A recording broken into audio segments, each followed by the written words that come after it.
ठीक है। अस्सलाम वालेकुम, शाहराह दसूर से मैं हूं अब्दुल क़य्यूम सिद्दीकी और आप हैं EQS के साथ, और मेरे साथ हैं जनाब नासिर इकबाल साहब और असरात मलिक।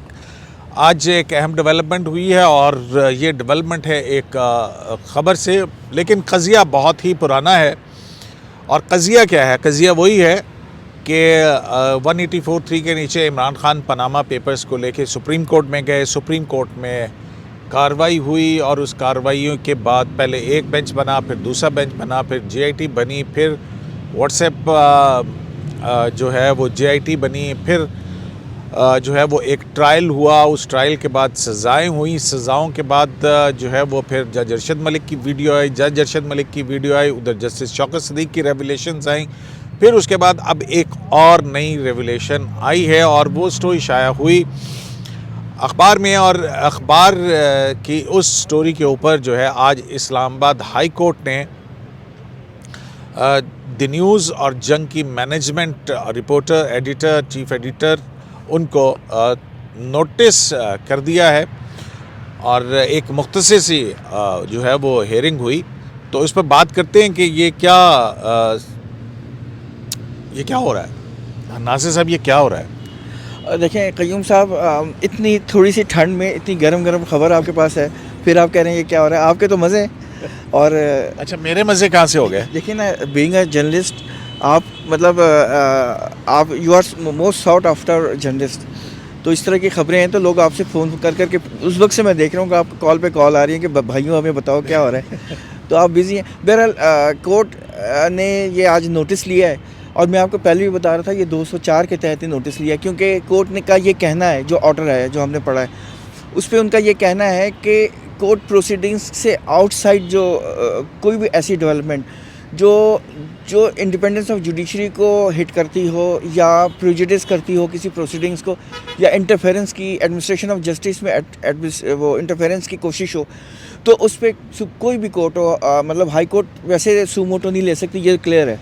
ये सिर्फ सुप्रीम कोर्ट के पास अथॉरिटी के वो अंदर आर्टिकल 184(3) कोई भी किसी मैटर पे भी सुमोटो ले, लेकिन ये हाई कोर्ट के पास नहीं है। लेकिन हाई कोर्ट ने ये 204 जो कंटेम्प्ट ऑफ कोर्ट प्रोसीडिंग्स है उसके तहत लिया है।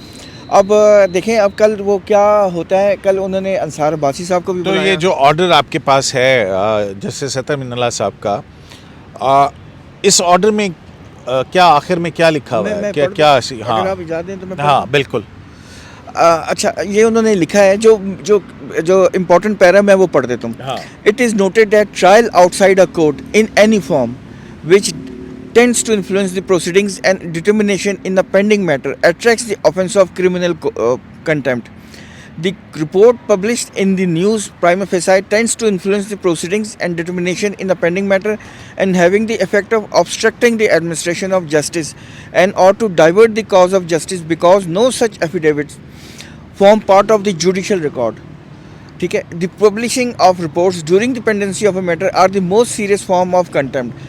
Likewise, the aforementioned published report prima facie amounts to prejudicing public confidence in the administration of justice in a pending matter besides scandalizing this court. It is noted that maintaining integrity of the administration of justice is in the public interest.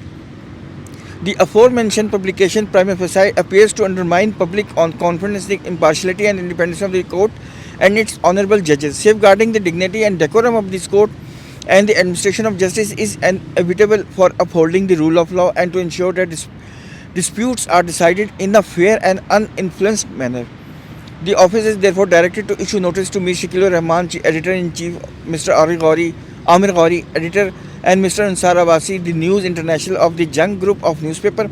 Notice is also directed to be issued to Mr. Rana Muhammad Shamim, former Chief Justice of Gilgit-Baltistan. Notices are also directed to be issued through all modes. The above named respondents are directed to appear in person before this court at 10:30 am on 16/11 yani kal to explain why proceedings under the contempt of court ordinance 203 may not be initiated against them, read with Article 204 of the Constitution of the Islamic Republic of Pakistan 1973. Notices are also directed to be issued to the Attorney General for Pakistan and the Learned Advocate General Islamabad Capital Territory, released on 6/11 November. ये basically है। तो वही बात है कि अगर court ये समझे कि एडमिनिस्ट्रेशन ऑफ जस्टिस में कोई किसी किस्म का रखना डाला जा रहा है, क्योंकि देखें ये इस स्टोरी ने कम्प्लेक्शन सारा बदल दिया है। ठीक है, ये अलग बात है कि ये पीएमएल कैसे कम्प्लेक्शन कैसे चेंज हो गया नासिर साहब? देखें पहले तो ये कैंपेन चल रही थी ना कि विस्परिंग कैंपेन थी कि अच्छा, वैसे स्टोरी क्या थी वो तो थोड़ा सा बता दें आप। स्टोरी बेसिकली यही थी कि जब Saqib Nisar chief justice of Pakistan थे तो वो ये गिलगित बल्तिस्तान अपनी फैमिली 20-22 लोगों के साथ सैर सपाटे के लिए आए थे। तो एक शाम को जब ये राना शमीम साहब उस वक्त चीफ जज गिलगित बल्तिस्तान थे, वो chief appellate court Gilgit Baltistan थे, तो ये उनकी राना शमीम साहब, उनकी मिसेस साकिब निसार साहब और उनकी मिसेस ये चाय शाम की चाय पी रहे थे। जो मैंने पढ़ा है ना एफिडेविट में वो बता रहा हूँ। उस पर उन्होंने लिखा कि साकिब निसार साहब बहुत यानी रिलैक्स नहीं थे, बहुत कंसर्न थे, परेशानी के आलम थे, और वो बार बार फ़ोन कर रहे थे एक हाई कोर्ट के जज साहब को, तो उनसे वो कॉल नहीं कनेक्ट हो रही थी। तो फिर उन्होंने अपने किसी साथी को फ़ोन किया, उन्होंने कहा कि आप उन जज साहब से मिलें और ये उन्हें बताएं, ये मेरा मैसेज है कि former prime minister Nawaz Sharif और उनकी बेटी मरियम नवाज़ शरीफ जनरल इलेक्शन जो 2018 को ड्यू है उससे पहले कोर्ट जेल से बाहर नहीं आने चाहिए। उसके बाद कहते हैं दौरान ज़मानत नहीं होनी चाहिए उनकी, बाहर नहीं आना चाहिए, वही ज़मानत नहीं होनी चाहिए। दौरान ये गुफ्तगू तो कॉल भी आ गई, कॉल बैक हो गया, तो यही इंस्ट्रक्शंस उन्होंने दोबारा दी या ये मैसेज दोबारा जज साहब को दी। बाद में मैंने उनसे पूछा कि अच्छा, उन्होंने ये लिखा है कि जब ये इंस्ट्रक्शंस पास ऑन हो गई तो फिर चीफ साहब रिलैक्स हो गए। फिर मैंने उनसे पूछा कि ये क्या सिलसिला है, तो उन्होंने कहा कि आप यूँ समझें कि आपने नहीं सुना। और फिर उन्होंने ये भी कहा कि देखें जो गिलगित बल्तिस्तान और पंजाब के हालात में फ़र्क है, तो आप समझें कि आपने कुछ नहीं सुना, मतलब रिलैक्स चिल करें। तो ये असल में ये सारी कार्रवाई, अच्छा ये कहानी थी, ये स्टोरी थी, और ये स्टोरी के ऊपर जो है ये हुआ। अच्छा हसनात मलिक साहब, अगर हम देखें तो ये तो कोर्ट के ऑर्डर्स भी हैं, मौजूद हैं कि जो एवनफील्ड ट्रायल है वो एक मखसूस मुद्दत के अंदर मुकर्रर किया जाए, और साकिब निसार साहब चीफ जस्टिस थे उस वक्त, और उन्होंने तो एक कट ऑफ डेट भी अपने ऑर्डर के अंदर दे दी थी। आपको याद है ख्वाजा हारिस जब इनके सामने पेश हुए थे? बिल्कुल, मेरा ख्याल है कि जो मीडिया के अलावा भी अवामिल थे जिन्होंने इस केस में इन्फ्लुएंस किया, शरीफ फैमिली ने मीडिया को इस्तेमाल किया, जो मेरा ख्याल में उनको नुकसान हुआ। लेकिन इस्टेब्लिशमेंट या जो सुप्रीम कोर्ट के जजेस पे भी इल्ज़ामात और बातें आती हैं कि उन्होंने भी पूरी कसर कोई नहीं छोड़ी कि नवाज़ शरीफ को इलेक्शन से पहले जेल भेजा जाए। क्या ज़रूरत थी कि इम्प्लीमेंटेशन बेंच से मामला साकिब निसार साहब ने अपने पास लगा लिया, और फिर ख्वाजा हारिस के साथ जब मुकालमा किया, बड़ा तंज किया कि ख्वाजा साहब आप तो रात तक कर सकते हैं, आप जवान आदमी हैं। एक तंज भी करते थे, एक गरूर तकब्बुर उनमें एक बड़ी एक उस वक्त एरोगेंस थी, बहुत ज़्यादा एरोगेंस थी। और जो दूसरे राइट लेफ्ट जजेस बैठे थे उनको भी ये अंदाज़ा नहीं था कि ये हिस्ट्री में ये चीज़ें जो हैं पूरे इदारे को हंट करेंगी और ये चीज़ें आएंगी। तो जो साकिब निसार साहब का ओवरऑल रोल है वो किया। अब जहाँ तक ये बात कर रहे हैं कि जी मीडिया ने ये किया है, मीडिया मेरा ख्याल है कि अगर देखा जाए कि कोई भी हाई प्रोफाइल केस है, चाहे पनामा का मामला आया, चाहे और भी मामला आता है, उसमें इस किस्म की खबरें चलती रही हैं। लायर्स मूवमेंट में आपने देखा, इवन इफ्तिखार चौधरी साहब का जो केस था जो माजूल किया गया, उसमें देखा गया मीडिया ने, वकला ने किस तरह असरअंदाज किया। बाहर यहाँ खड़े होकर जो नारे मारते थे वकील कि जी हमें आज़ादी चाहिए, और अंदर केस की समाअत हो रही थी, रमदे साहब जब केस की तो क्या वो इन्फ्लुएंस नहीं कर रहे थे? या जैसे काजी फैसा का जब केस था उसके बाद जो जिस तरीके से हुआ, दोनों साइड ने इन्फ्लुएंस किया। तो मेरा ख्याल है कि मीडिया को अब सिर्फ जो है वो इल्ज़ाम नहीं उन पे लगाना चाहिए। हाँ, ये बात आप कह सकते हैं कि जी वो एफिडेविट हाई कोर्ट में जमा नहीं हुआ तो उससे पहले क्यों कर दिया गया। तो ये जब एफिडेविट देने वाला जो है वो मान गया कि जी मेरा एफिडेविट, तो उसमें क्या बात है। दूसरी ये बात तो है कि हर क्लाइंट जो है उसकी कोशिश होती है कि वो अपने केस अपने हक में करे, और उस अपने टाइम पे उन्होंने वो चीज़ रिलीज़ कराई शरीफ ने, PMLN ने, और उसके बाद उन्होंने एक हाइप क्रिएट कराई। अगर अंसार अब्बासी साहब खबर ना देते तो सोशल मीडिया पे आ जाता, कहीं ना कहीं आ जाता, तो ये चीज़ चल ही जाती। लेकिन इन्फ्लुएंस अब ये तो अभी देखना है ना कि किसने रिलीज़ करवाई, किसने नहीं करवाई है। बहरहाल एक खबर स्टोरी है नहीं, क्योंकि उस पर जो एफिडेविट है हाँ, ये 5 दिन पहले की तनकीद है। करने वाले जो है ना वो ये कह रहे हैं कि उस पे जो लंदन के अटर्नी है डॉन चार्ल्स जो है वही ओथ कमिश्नर है जो बाकी भी डॉक्यूमेंट्स जो हैं वो अटेस्ट करके नोटराइज करके तो वो देते रहे हैं। तो एक वहाँ पे है कयूम साहब अभी अदालत में तो वाकईतन बात है कि ये अदालत के अंदर नहीं आया है, लेकिन लेकिन एक दूसरी अदालत के अंदर देखिए, पेंडिंग हर है, जज का किसी जज का नाम स्टोरी के अंदर नहीं है। नहीं है और तो दूसरा फिर कैसे ये सारी चीज जो है इसको फर्ज करके एक कैसे हो सकता है? देखें, हर जज की अपनी अप्रोच होती है। आसिफ सईद खोसा साहब ने पनामा में कहा था कि जो मर्जी तबसरे करें, हमें कोई नहीं, जो मर्जी बाहर जाके तबसरे करें। और आपको याद है बाहर जो है एक अदालत लगती थी और बातें होती थी। नून लीग अपनी स्ट्रेटजी बनाती थी लीगल और मीडिया स्ट्रेटजी, और इसी के साथ पीटीआई जो है वो अपनी स्ट्रेटजी बनाती थी और इमरान खान साहब जाते थे। अभी ब्रेक में किसने बात करनी है मीडिया पे, किसने बात, तो ये वो हाई प्रोफाइल केसेस में ये मामूल का काम है। मेरा ख्याल है कोई अनहोनी बात नहीं हुई। असल जो इशू है वो ये है कि जो इल्ज़ाम लगा है साकिब निसार साहब, अब साकिब निसार साहब जो कुछ करते रहे, मेरा ख्याल है वो उसकी तो कोई ये नहीं, उसमें तो दो राय नहीं है ना कि वो पूरा प्री डिटरमिन थे कि उन्होंने जो कुछ किया गलत किया। अब इसमें क्या हो सकता है? हाँ, ये बात है कि इस्लामाबाद हाई कोर्ट के एक जज का नाम आया, अब स्टोरी में नाम नहीं डाला गया, लेकिन वो एफिडेविट जो सोशल मीडिया पे चल रहा है नाम है। अब उस जज साहब पे प्रेशर है, प्रेशर डालने की कोशिश भी की होगी, लेकिन बात यह है कि इसी वजह से मैं कहता हूँ कि अदालतों को ना मीडिया से इन्फ्लुएंस होना चाहिए, ना एस्टेब्लिशमेंट से इन्फ्लुएंस होना चाहिए, ना ब्रदर जजेस से इन्फ्लुएंस होना चाहिए। हाई कोर्ट में ये भी हम कहते हैं कि सुप्रीम कोर्ट के जजेस का बड़ा असर रसूख होता है। कभी कहते हैं किसी को बेल दिया जाए, कोई हाई कोर्ट का जज, तो सुप्रीम कोर्ट के जज को फोन आता है कि जेड़ा तेरे प्यो नूं गाला कढ़े तो तुम उसनूं बेल दे देना। मतलब ऐसी चीज़ें सुप्रीम कोर्ट के जजेस के जो साबिक चीफ जस्टिस रहे हैं उनका मामूल था कि वो फ़ोन उठाते थे, चाहे वो यावर अली को या किसी और को, वो इन्फ्लुएंस डालते थे, और इसमें हकीकत है। मतलब अब मुझे बताएं, जो फैसल रज़ा आब्दी के बेल कंटेम्प्ट का मैटर था या और मामला, या इसके अलावा और भी कई केसेस में क्या हाई कोर्ट के जजेस को साकिब निसार साहब फ़ोन नहीं करते थे?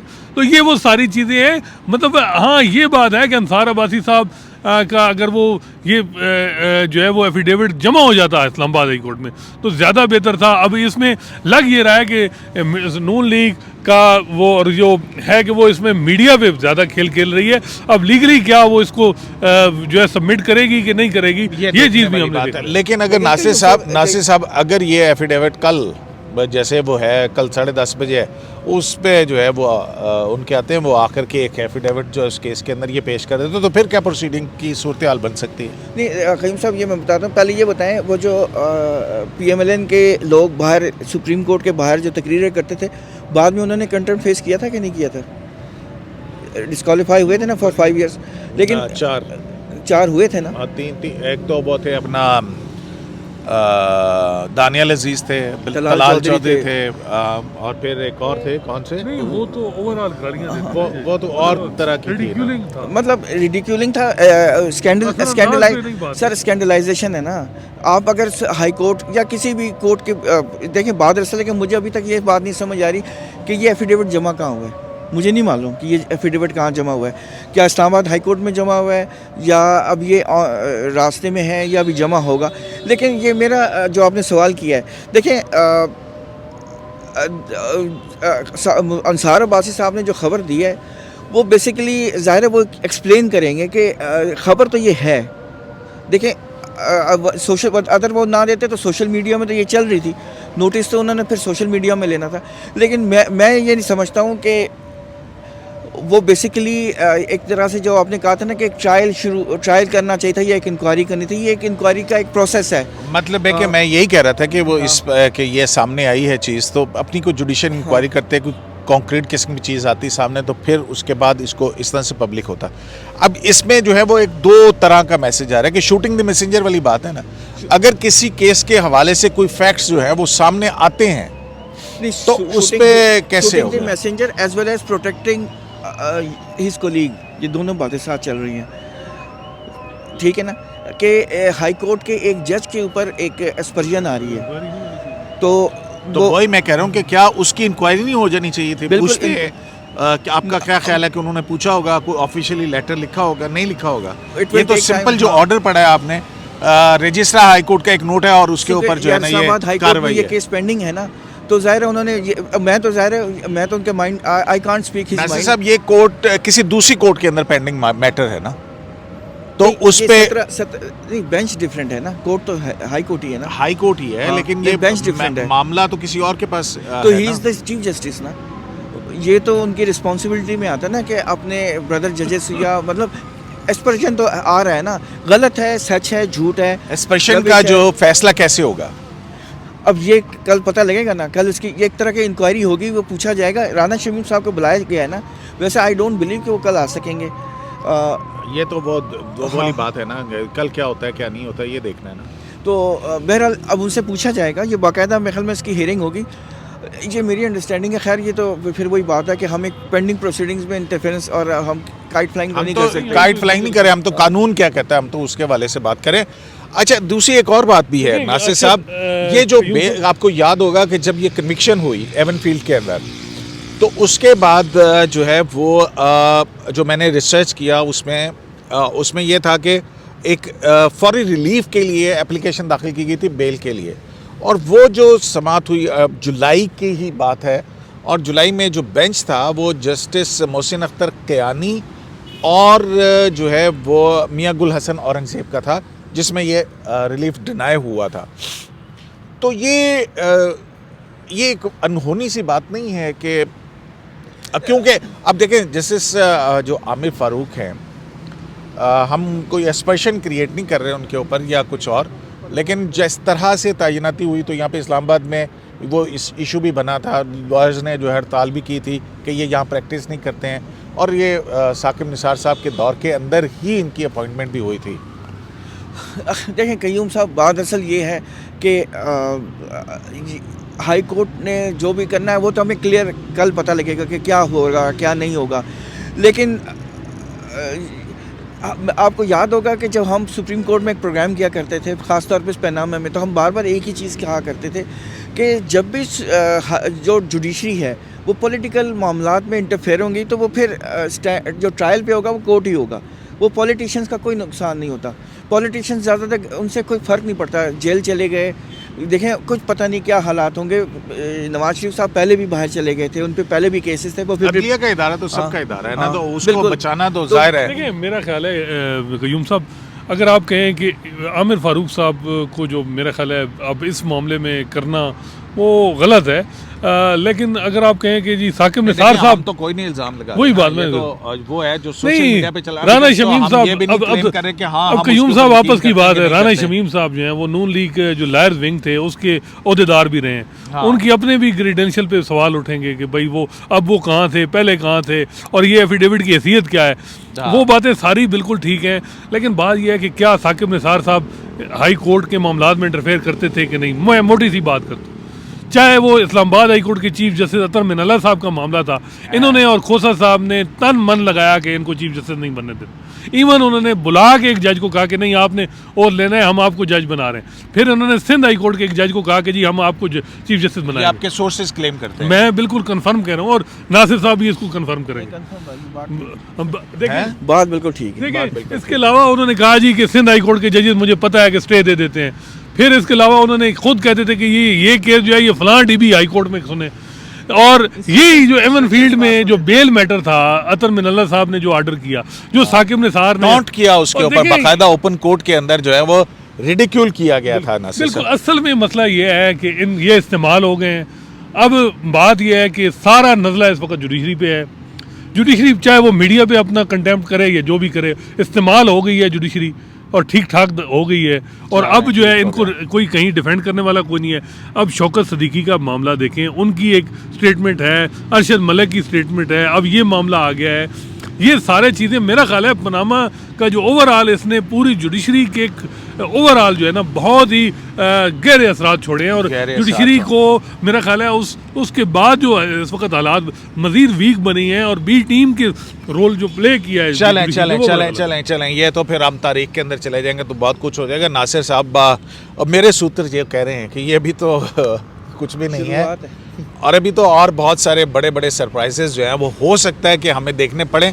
लेकिन सॉरी आपकी बात काट रहा हूँ, पैनामा वो जजमेंट है जो सुप्रीम कोर्ट खुद भी साइड करना नहीं पसंद करती। आपको याद है, आपके सामने की बातें हैं कि जजेस जब पनामा का जिक्र होता है तो वो इसे इग्नोर कर देते हैं। बिल्कुल सही बात है। तो इवन आप देखें ना, जो newly elected supreme court bar association के प्रेसिडेंट है एहसन बून, अभी उन्होंने जो रीसेंट प्रेस कॉन्फ्रेंस की उसके अंदर भी उन्होंने कहा कि 62(1)(f के तहत जो मुख्तलिफ जजमेंट्स हैं ताहयात नाहली के हवाले से, उनको वो जो है वो चैलेंज करना समझते हैं। उसमें उन्होंने जहांगीर तरीन का भी, मियां नवाज शरीफ का भी नाम लिया। तो ये एक पूरा वो है, उसके ऊपर भी हम बात करेंगे कि 62(1)(f के अंदर का शिकार कौन कौन हुआ था जल्दी से। बिल्कुल कयूम साहब, मीडिया स्ट्रेटजी जो नून लीग की है वो इलेक्शन पनामा की प्रोसीडिंग में भी रही सुप्रीम कोर्ट में, वहाँ मेरे ख्याल में उनको नुकसान हुआ। अब फिर जो मीडिया स्ट्रेटजी है, जिस तरह दबाव है जजेस पे डाला जा रहा है, मेरा ख्याल है ये ऐसा ना हो कि नुकसान हो नून लीग को, ये भी देखना चाहिए। उनका केस वैसे ही बड़ा मजबूत है, जिस तरह इरफान कादिर साहब ने आर्गू किया, तो मेरा ख्याल है जजेस पे ऐसा ना हो कि जजेस फिर जो है वो अमूमन हमने देखा है कि वो फिर इकट्ठे भी हो जाए। अच्छा, आपके ख्याल में आमिर फारूक साहब इस सारे तनाज़े के बाद बैठेंगे 17 नवंबर को? देखिए, मेरा ख्याल में तो रिक्यूज़ करना, लेकिन रिक्यूज़ करेंगे तो फिर केस तो पार्ट हर्ड है तो ना। फिर इसका मतलब हाँ। मकसद कामयाब हो गया कामयाब नून लीग हो गया का। नून लीग का पूरा मकसद जो है वो कामयाब हो जाएगा कि आमिर फारूक साहब होते हैं। अब बात यही है, मैं कह रहा हूँ कि इसको कल की प्रोसीडिंग बहुत इंपॉर्टेंट है, उसमें पता चलेगा कि किस तरफ मामला जाना है। लेकिन कयूम साहब, ये जज तो यहाँ पे हम फिर एक मरतबा डिस्क्लेमर देने दें मुझे जनाब, वो ये है कि ये सोशल मीडिया के ऊपर है। जो एफिडेविट है कॉन्क्रीट तौर पे अदालत के अंदर आया नहीं आया, हाँ एक स्टोरी है और उसके अंदर किसी जज साहब का नाम नहीं है। ये वो मालूमात हैं जो सोशल मीडिया के ऊपर चल रही हैं। मैं ये कहता है कि सिर्फ छोटी सी बात, लंबी बात नहीं करूँगा, कि ये जज के ऊपर है कि जज अपने आप को रिक्यूज़ करता है कि नहीं, क्योंकि ये जज की अथॉरिटी है, क्योंकि वो समझता है कि उसने फैसला करना है कि मैं ये जजमेंट्स हैं अरशद शरीफ बाइस के हवाले से। कि अरशद शरीफ केस जजमेंट में साकिब निसार साहब ने ये जो कानून वज़ा किया, उन्होंने कहा कि सिर्फ आप तबसरा नहीं कर सकते, फैक्ट्स किसी भी मामले के, किसी भी केस की आप मीडिया कर सकता है। बता हाँ, मतलब है कि ये एक इसको इस एंगल से भी देखना चाहिए जहाँ पे कॉन्स्पिरेसी थ्योरीज हैं। और नासिर साहब बस करो यार, सूरज डूब गया है। बस ये जजमेंट में ये लिखा हुआ है जो आज का ऑर्डर है क्या? कि आउटसाइड नॉट इनसाइड, ये आउटसाइड है। क्या ये जो खबर चली है ना, ये आउटसाइड द कोर्ट है। हाँ। मतलब कोर्ट की ये प्रोसीडिंग्स नहीं है। देखें, जमा नहीं हुआ ना एफिडेविट। हाँ। मुझे नहीं मालूम कि ये एफिडेविट जमा भी हुआ है कि नहीं। आप भी कह रहे हैं कि आपको भी नहीं मालूम। हाँ। तो ये आउटसाइड है, ये नॉट इनसाइड है। हाँ। तो तबसरा वाली बात वो कह रहे हैं कि ठीक है, जो इनसाइड हुआ है ना, जो प्रोसीडिंग्स हुई हैं, उसको आप बिल्कुल रिपोर्ट नासिर कर साहब, सकते हैं। नए फैक्ट्स जो हैं वो सामने, मुझे याद है एक मरतबा एक बंदे को सजाए मौत हो गई फैक्ट्स थी। होते हैं जब जमा हो जाएगी सुप्रीम कोर्ट में या हाई कोर्ट में, उसके बाद फिर आप उसको जो मर्जी करें। नहीं, वो मैं यही कह रहा हूँ कि वो मीडिया के अंदर उनका आईजी का बयान आया था, उस आईजी के बयान को बुनियाद के ऊपर फिर वो जो है ना वो सारे मामला चेक किए गए थे, देखा गया था कि मिस कैरेज ऑफ जस्टिस ना हो। नासिर साहब, बस ये मैं कहना चाह रहा था। तो जनाब इन्होंने मुझे बहुत इंटरप्ट किया है। मैं अच्छी खासी ये कहानी बना एक बात आखिरी, कि क्या जज साहब ने डिनाई किया है इस पूरे एफिडेविट को? मुझे नहीं पता भाईजान, अच्छा। नाम ही नहीं है उनका, तो डिनाइल आप खामखा में ले रहे हैं। हम भी डिनाइल कर रहे हैं कि हमने नहीं देखा है जनाब, हमने तो खबर पढ़ी है। जजमेंट में लिखा हुआ है कि एक प्रॉपर्टी वो जो नासिर साहब, इस जजमेंट में लिखा है किसी का? नहीं, नाम नहीं है जज, वो उसमें लिखा है कि इनके हाई कोर्ट के अंदर पेंडिंग है वो मामला यार, ये लिखा है। और वो कि ये जो है affidavit, ऑब्स्ट्रक्शन ऑफ उन्होंने जो जस्टिस है। कन्वर्सेशन की साकिब साहब ने, ऑर्डर में क्या लिखा है कि कोई जिक्र है किसी? नहीं, वो उन्होंने बहरहाल सिर्फ राना शमीम साहब को भिजवाया है नोटिस, लेकिन यहाँ पे राना शमीम साहब को यार, लेकिन साकिब निसार साहब का भी बयान चल रहा था, उन्हें भी नोटिस कर देते तो बहुत शायद बिजी रहे मीडिया में, बहुत ज़्यादा बिजी रहे। तो शराय दस्तूर से अब्दुल करीम सिद्दीकी को AQS लाइव से इजाज़त दीजिए। अल्लाह निगहबान।